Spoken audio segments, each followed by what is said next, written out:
সব ওদিকে এবার তো ওদিকে হবে ভাই।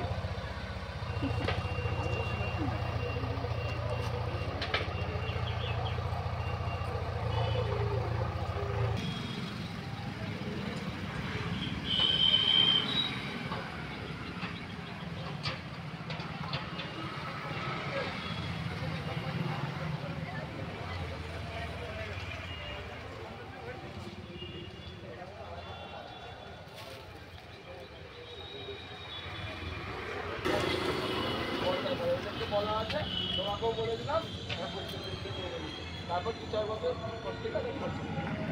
ঠিক আছে। আগে তো আমি করতাম, কিন্তু ওটা পড়ে গেলে যা আমার পয়সা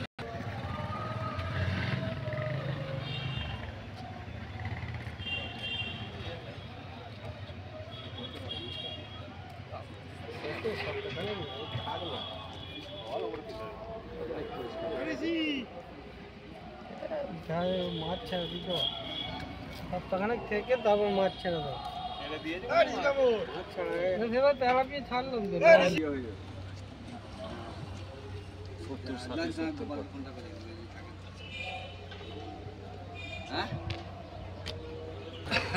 বিগত 8-10 বছর ধরে এই পুকুরটা আমরা এই উনসানি মনসাতলা মন্দির কমিটির পক্ষ থেকে দেখলাম যে বিগত 8-10 বছর ধরে পুকুরটা সংস্কার হয়নি, পড়ে আছে।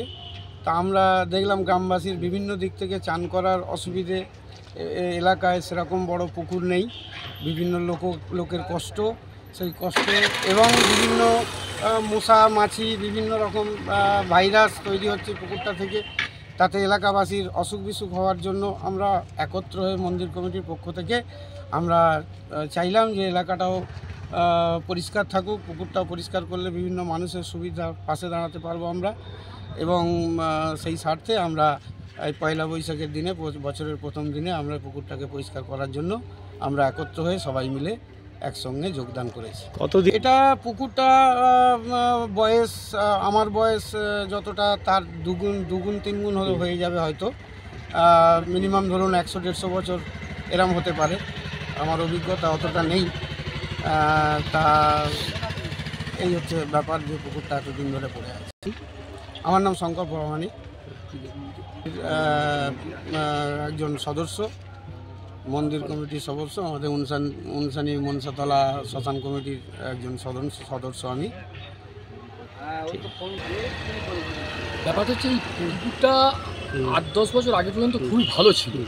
এখানে এলাকার উনসানি, পুইলা, উত্তরমৌরির সমস্ত লোক এখানে চান করতে আসতো, কেন বড় পুকুর বলতে রাস্তার ধারে এইটাই। এবং এই পুকুর থেকে অনেক লোকের অনেক কিছু সুবিধা হয়েছে। তা লাস্ট দেখা গেল 7-8 বছর কোনো কারণবশত পুকুরটা খুব আবর্জনা এবং নোংরা এমন পজিশানে গেল যে এখানকার লোকেরা তো ব্যবহার করতেই পারছে না, উল্টে মশা মাছি এবং যাবতীয় যত আবর্জনা ওখান থেকে লোক এসে এখানে ফেলে যায়, যার জন্য পুকুরটা অস্বাস্থ্যকর পরিবেশ তৈরি হয়েছে, মশা মাছি দুর্গন্ধে ভর্তি। তা আমরা মন্দির কমিটির তরফ থেকে আমরা চিন্তা করলাম যে এই পুকুরটা যদি পুনরায় আগের মতো ফিরিয়ে আনা যায়, আমার মনে হয় সমস্ত এলাকার লোকের সুবিধা হবে। এবং যে কোনো যদি একটা বড় কোনো দুর্ঘটনা ঘটে, অন্তত এখান থেকে জল নিয়ে সেই জায়গাটা আমরা আগুন লেগে গেলে নেভাতে পারবো। সেই হিসেবে আমরা সমস্ত এলাকার লোক বলুন এবং সর্বোপরি আমাদের মন্দির কমিটি এবং মন্দিরের সঙ্গে যুক্ত যে সকল লোক আছে, সবাই মিলে আমরা উদ্যোগ নিলাম যে পয়লা বৈশাখের দিন এইটা কাজটা আমরা শুরু করব। তা যাই হোক, আশা করি কিছু লোকাল প্রশাসনও হয়তো কিছু আমাদেরকে হেল্প করেছে, তা নাহলে করতে পারতাম না, এবং মন্দির কমিটির লোক তো আছেই। তা আমি বলবো এখানে প্রশাসনিক পদে যারা আছে তাদেরকে বলবো আপনাদের মারফত যে এই পুকুরটা যদি আরেকটু ভালোভাবে কিছু করা যায়, অন্তত যাতে দীর্ঘদিন ধরে জিনিসটা এইভাবে না পড়ে থাকে এবং এটা পুনরায় যেন এই নোংরা জিনিসটা না হয়, সেই জিনিসটার দিকে যদি স্থানীয় প্রশাসন, পঞ্চায়েত বা কর্পোরেশন এইটা যদি দেখে, হ্যাঁ, যদি সবাই মিলে সহযোগিতা করে, আশা করি এই জিনিসটা আর নোংরা হবে না। আপনার নাম? না, বিশ্বনাথ দাস, আমি শ্মশানকালী পুজো কমিটির সম্পাদক। না, ব্যাপারটা হচ্ছে এর জন্য প্রত্যক্ষ পরোক্ষভাবে প্রশাসন এবং পুকুর মালিক পক্ষ দুটো মালিক পক্ষ আছে, তারাও কিছু কিছু এর জন্য দায়ী ছিল এবং সাধারণ মানুষও তার জন্য দায়ী। আমরা যদি নিজেরা সচেতন না হয় তাহলে কাকে সচেতন করব? তো কম বেশি আমাদেরও হয়তো ভুলভ্রান্তি কিছু থেকে গিয়েছে, আমাদের মতন মানুষের ভুলভ্রান্তি থেকে গিয়েছে, কিন্তু আমরা দীর্ঘদিন যাবৎ এই পুকুরটা বাড়ির সামনে তথা আমাদের পরিবারের আশপাশে এবং মন্দির সংলগ্ন এলাকায় থাকাকালীন, যেখানে আমরা ছোট থেকে বড় হয়েছি এবং সেখানে দেখেছি 200-500 লোক সবসময় চান করতো, বা শ্মশান যাত্রী, আমাদের সামনেই শ্মশান আছে, শ্মশান যাত্রীরাও এখান থেকে স্নান করতো, বা আমাদের মন্দিরে ডন্ডি কাটার বিষয় হলে এখান থেকে স্নান টান করে ডন্ডি কাটতে যেত অতীতে। কিন্তু বর্তমানে 8-10 বছর এরকম অবস্থায় পড়ে থাকে এবং সেখানে কোনো রকমভাবে কোনো সংস্কারমূলক কাজ হচ্ছিল না। সেখানে আমরা মন্দিরের তরফ থেকে আমরা আগ্রহী হয়েছি যে কিছু পারি আর নাই পারি, অন্তত পুনরায় যদি আমরা এই পরিবেশ, সুস্থকর পরিবেশ এখানে ধরে রাখতে পারি, হয়তো আমাদের মানসিক দিক থেকে আমরা স্বতঃস্ফূর্ত স্যাটিসফ্যাকশান পাবো।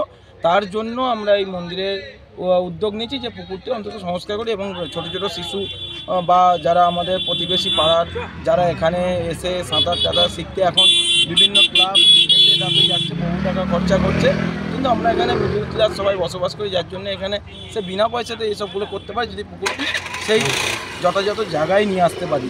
সেই ক্ষেত্রে আমরা আমাদের তরফ থেকে, মন্দিরের তরফ থেকে যতটা পেরেছি চেষ্টা করেছি, কিন্তু আগামী দিনে যে কারণে এই পুকুরটি এরম পরিস্থিতিতে গিয়েছিল সেটা আমার আগের দুই দাদা বললেন না। সেটা হচ্ছে যে এই সামনেই দেখতে পাচ্ছেন একটা ক্যানেল গেছে, এই ক্যানেলটা কিন্তু এই পুকুরের পাড়টা ভেঙে গেছে। এই ক্যানেলের জল আপ টু অঙ্কুরাটি থেকে আসে, বিভিন্ন রকম যেহেতু ওদিকটা ইন্ডাস্ট্রিয়াল বেল্ট, বিভিন্ন রকম পয়জন জাতীয় জল আসে, এসে মাছ নষ্ট হয়ে গিয়ে পুকুরটা এরম অবস্থা গিয়েছিল।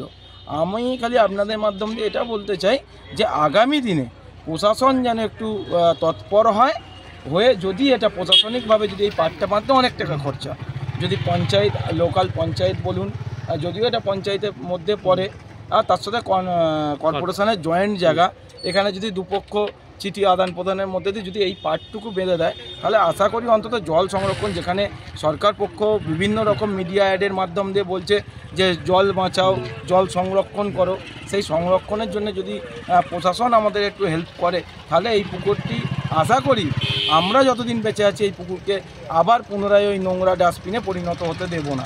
এই সংকল্প নিয়ে আমরা আজকে পয়লা বৈশাখের দিন বছরের বাংলা নববর্ষে সবাইকে প্রীতি শুভেচ্ছা জানিয়ে এবং একটি ভালো কাজের মধ্যে দিয়ে আমাদের পথ চলা শুরু করতে চাই, এটাই আপনাদের মিডিয়ার মাধ্যম দিয়ে আমরা বলতে চেয়েছি এবং মন্দির কমিটি এটাই তাদের বাস্তব পরিকল্পনা, সেটাই আপনাদের সামনে বলবো।